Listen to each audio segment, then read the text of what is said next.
chart a better course for our country. Many of these Americans will consider themselves environmentalists.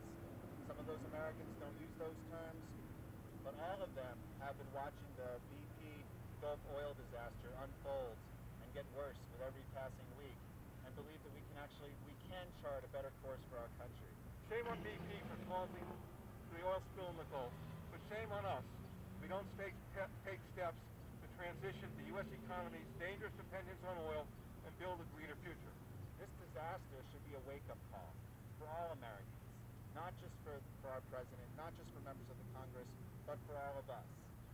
We can work together towards a common purpose where we'll cut pollution, we'll produce more jobs, we'll increase our energy security in the United States, but we'll also increase our environmental security at the same time. We know that the oil industry pollutes our coastlines.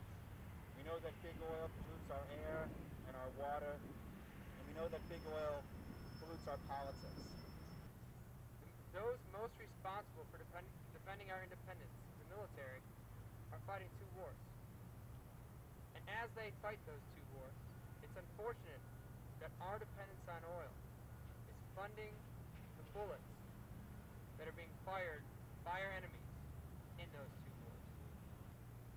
We know that breaking our addiction to oil is both patriotic, it's principled, and increasingly it's more pragmatic. I'm glad to stand here with 10,000 American flags planted on the National Mall, each representing Americans who have pledged to free our nation from the long and damaging cycle of dependence. Shame on all of us if we don't clean up the Gulf, if we don't force BP to be fully accountable, and if we don't force our leaders in the White House and in Congress to support clean energy legislation, comprehensive climate legislation, and a clear, ambitious plan to break America's addiction to oil.